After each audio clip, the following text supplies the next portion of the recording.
Let me tell you about when I worked for American Airlines. They have zone rooms. And there's like zone 1, zone 2, zone 3. And then each zone has a certain number of gates.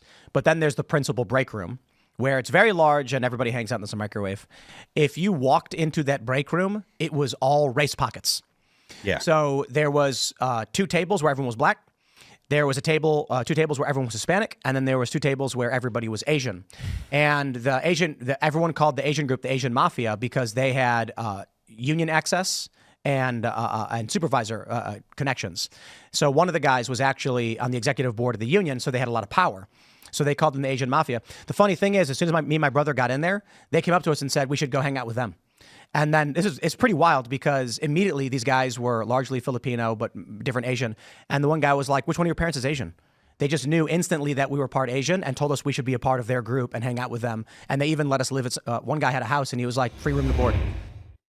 The issue with South Africa right now, so for those that don't know the news, there was a very controversial law that was just passed, which allows the expropriation of land without a public need, meaning they're literally now announcing they're going to start seizing farmland from white people and seizing land from white people in general. This is scary, but people don't realize this. This is very, very scary. You should pay attention to this. Yeah, we might. And it's funny because the media kept saying these things were never happening and it was all misinterpreted. And the government is a Marxist government too, by the way. So here's the important thing about mean in-group bias by race and ethnicity that makes America different from, say, Rhodesia or South Africa is that we're not looking at a single majority of one race.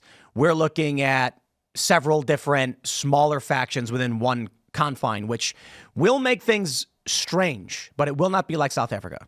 So what I mean to say is according to the data that we've seen, this is going back to 2018, there's like a -2 outgroup preference among white people. White conservatives tend not to have this. White liberals strongly have this. But that means that with the majority white country, you have a net favorability against whites because black, Hispanic, and Asian have an in-group preference and white liberals tend to have an out-group, meaning all races will be having a preference against whites to a certain degree. But there will be no unifying race of the nation. There's not going to be a majority black, Hispanic, or Asian faction that's going to be like, we're the supreme race and taking over the United States. So it's not going to be the same as South Africa. And we have legal protections and a system. Legal protections. They just changed the legal protections in South Africa. They can all be undone. But the American system is more resilient than most. Yes. The Second Amendment, you still can't carry a gun in LA. I disagree. A DC is a literal federal jurisdiction which should have the strongest constitutional protections, and it's one of the most nefarious for being against Second Amendment. I never heard that argument, but that's actually very true. Why would the that's federal in the process jurisdiction of hopefully being corrected? Thomas Massey. I'll say this, with people saying that this is, you saying, oh, this is racism. No, because I'm not saying that the people here are less valuable. I'm not saying that they don't matter. And I'm not saying that if I went to their country that I should go enslave them or I have authority over them. What I'm saying is that just like India wanted the British out because they saw a disparity and now they're literally still hanging on to the technology and infrastructure that they gave them by 400 people. I mean, literally hanging off the sides of the trains, barely still running in that country. But they wanted their own country and they got it. What we're seeing in the West is that whether people like it or not, no matter how much brainwashing is going out there, young European heritage men, particularly, which voted 36 points skewed towards Trump, which was shocking. Trump mentioned this, by the way, have eyes. And we've seen what's happened in the world. We are not preaching a message of hate.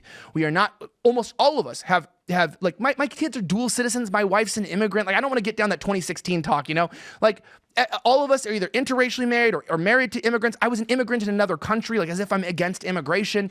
That's absolutely ridiculous. I'm literally an immigrant resident of a foreign nation.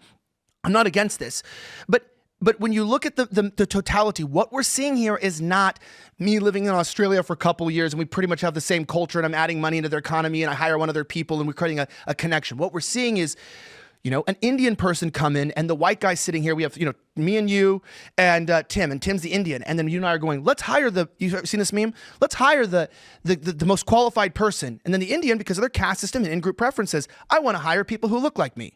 And then there are 2 Indians. And you're going, I want to hire the most qualified person.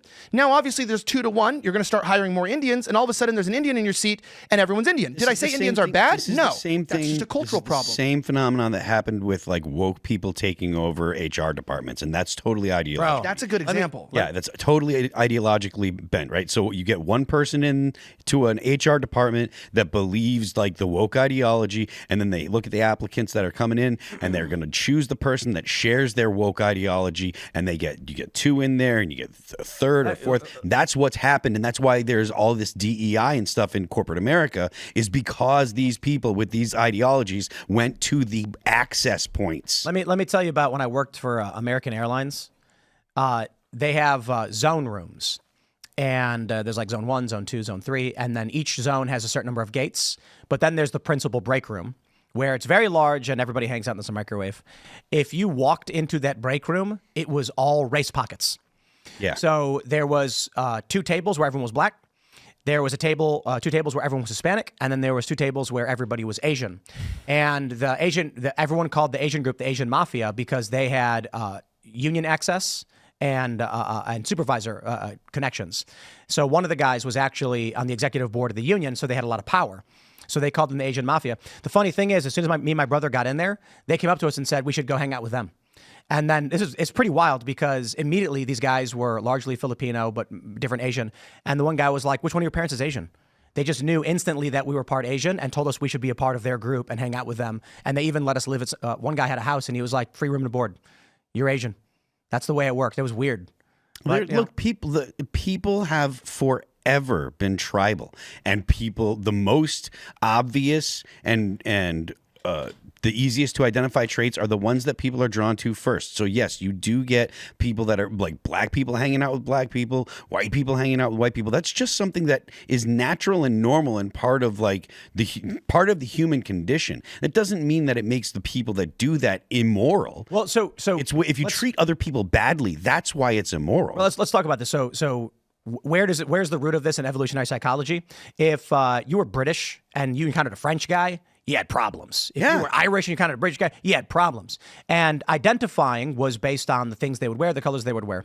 But largely in going back thousands of years, humans were more likely to survive when they were around people of their own community, tribe, or village.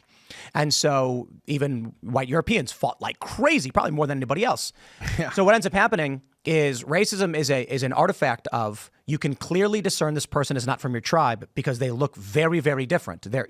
But for white Europeans, it was, if 2 white naked guys are there, it's going to be not based on the way they look necessarily. Although a lot of that going on in Europe today, though. But naked guys together. Right. But you know, obviously a Slavic person will have different facial features and they're more easily identified than, say, like an Iberian, Spanish, or whatever. Jack Posobiec looks different than me. Right.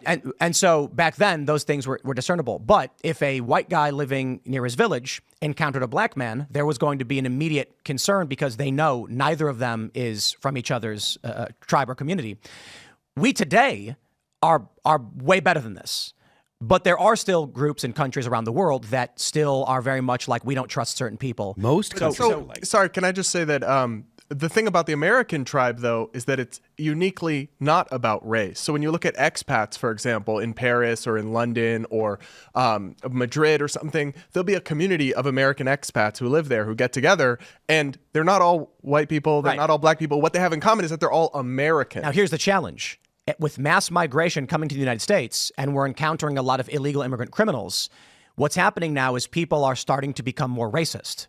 And we also see this with the emergence of DEI and things like this. Well, yeah. If I know, like where I grew up, my Mexican friend talked exactly like I did. And if I walked down the street and saw a Mexican guy, we're from the same neighborhood, bro. Like, we go to the same baseball games. We go to the same grocery store. I have no concerns whatsoever. So in my neighborhood, you got Asian, black. It was a very mixed area, and flipped for Trump, by the way, which is kind of crazy. And this is a relatively mixed area. However, you start mass importing people from other countries through open immigration. And what happens then is someone walking down the street gets mugged by a guy who doesn't speak English. The black community in Chicago said, quote, "We are being replaced." This is not white people saying this.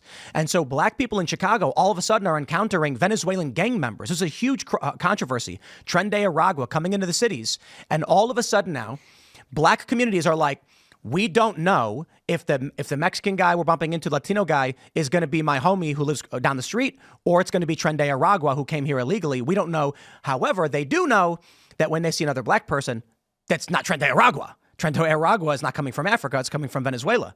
So this is the mass migration actually shattered this like I grew up in a neighborhood with people of different races, and we all know we trust Well, each other. to be clear, though, that's not a problem with migration. That's a problem with an uncontrolled border and illegal immigration and not vetting and not knowing who's completely coming agree. in and out. And I completely agree with it. And my point was, Just to be clear, my position has always been we need a strong and secure border, but a system of open and protect orderly what, legal though? immigration. What are we protecting? Because We are Our moral protecting our framework country and from our way what of is crime. but what is our country? Because if it's not white European culture, there's not a connection. Then what is our country? It's is a it African culture, but it's not a culture? white no, culture. hold on. I Is gotta it black pause you. African I gotta pause culture? you. Can Christians only be white?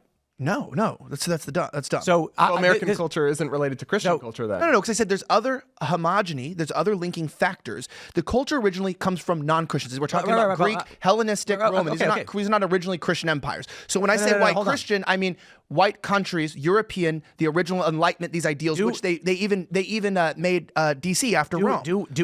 Would we prefer it if the whole world was of a Christian moral framework and believing in Jesus Christ? I do personally. So that would imply that in the United States, what we're protecting is not whiteness or being white, it's the moral framework and traditions of this country. So yes, but I will say this. This is not even a contradictory statement. This is why I said, as a Christian, this is why it's very important. There's always been a debate on which founding fathers were Christian or not. This was built on Christian foundation and principles, not Judeo-Christian, but Christian. And the key thing about that is that, yes, that's why I just said that I would get along better with a black guy who was a believer in the Bible and the principles than I would a liberal white person, which is why I made that distinction.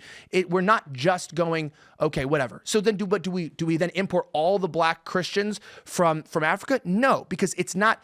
Just because you're Christian doesn't mean you still share, let's say, similar, like you might not be a good roommate with me. If you're just a black guy and a Christian from Africa, you might not be a good roommate. What's the number one thing? Well, maybe you don't even have a credit card and ability to help me pay rent. Like there's other factors to living with people versus Right. respecting them. The point I'm simply making is it is the moral traditions and our culture that we are protecting. But the culture itself comes out of the race and out of the region, and then the value set on top of that paired, because eventually the Roman Empire became Christian. No, it is true. Comes from I get it, but you're never going to convince a mixed race guy true. that this country is for white. It's just like I'm mixed. a white. Well, then technically, if white's not really technically a race, right? I mean, there's obviously not a thing. There's technically differences. My point is that yes, I'm not saying the mixed race thing. You would be assimilated enough where you would be the example of what I said. There's always been a portion of Americans. The blacks are the best example because they were not brought here out of merit. They didn't get it past to Disneyland. So we figured out, what do we do with these people? Well, they need to become American citizens. They need to be given rights. We can't have a slave labor, and we made sense with that. What we're doing today is not solving the issues that already exist.